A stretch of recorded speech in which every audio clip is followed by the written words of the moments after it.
معزز سامعین کرام، ابھی آپ حضرات کے سامنے حضرت مولانا محمد شمیم صاحب دامت برکاتہم العالیہ خطاب فرمائیں گے. آپ حضرات باغور سنیں اور اس پر عمل کرنے کی نیت کریں. حضرت مولانا محمد شمیم صاحب دامت برکاتہم العالیہ آپ کے سامنے.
من عمل صالحا من ذكر أو أنثى وهو مؤمن فلنحيينه حياة طيبة ولنجزينهم أجرهم بأحسن ما كانوا يعملون. وقال النبي صلى الله عليه وسلم: تركت فيكم أمرين لم تضلوا ما تمسكتم بهما كتاب الله وسنتي، أو كما قال النبي صلى الله عليه وسلم.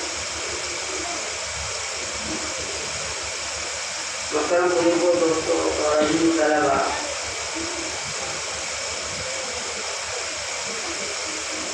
اس وقت پہلی بات تو یہ ہے بھائی کہ مجھے بیان کرنا نہیں آتا. اور دوسری بات یہ ہے کہ وقت بھی ایسا ہے کہ زیادہ وقت گزارنے سے کوئی فائدہ بھی نہیں ہو، کوئی رات چھوٹی ہوتی ہے. بہرحال چند باتیں اس وقت جو اللہ تبارک و تعالیٰ ذہن میں آنے گا وہ انشاءاللہ آپ کریں گے. سب سے پہلی بات تو ہمارے بچوں سے متعلق، اور بچے کیا ہم سب سے متعلق ہیں کہ بھائیو جس علم کے ساتھ اور جس علم کے پڑھانے کے ساتھ ہمیں اللہ تبارک و تعالیٰ نے جوڑ رکھا ہے، ہمیں اللہ تبارک و تعالیٰ نے ہمارا انتخاب کیا ہے، یہ علم علوم نبویہ میں سے ہے. قرآن پاک کو پڑھنا اور پڑھانا، اللہ کے رسول صلی اللہ علیہ وسلم کی احادیث کا پڑھنا اور پڑھانا، اسی طریقے پر دین کے کسی بھی شعبے سے متعلق کچھ سیکھنا اور سکھانا، یہ سب اللہ تبارک و تعالیٰ کی طرف سے انتخاب سے ہوتا ہے. اللہ تبارک و تعالیٰ چنتا ہے ایسے لوگ.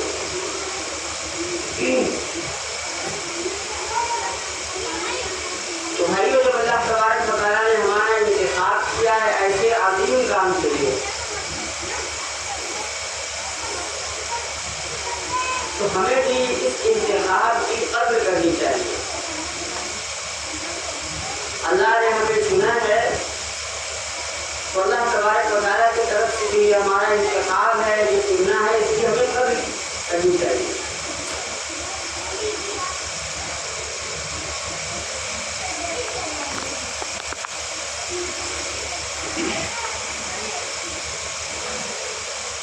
اور بھائیوں اس کی قدر میں جہاں بہت ساری چیزیں آپ حضرات نے سنی ہوگی، پڑھی ہوگی، دیکھی ہوگی، انہیں میں سے ایک چیز جو بارہا ہمارے ذہن میں آتی ہے اور ہم اپنے بچوں سے کہتے بھی ہیں، وہ یہ ہے کہ یہ علوم نبویہ جو ہم پڑھا رہے ہیں، جن کو ہم حاصل کر رہے ہیں، ان کا نور اسی وقت مل سکتا ہے جب ہمارے اندر ان کا ادب اور لحاظ ہوگا، اور انہی کا نہیں بلکہ ان کے متعلقات کا ادب و لحاظ ہوگا.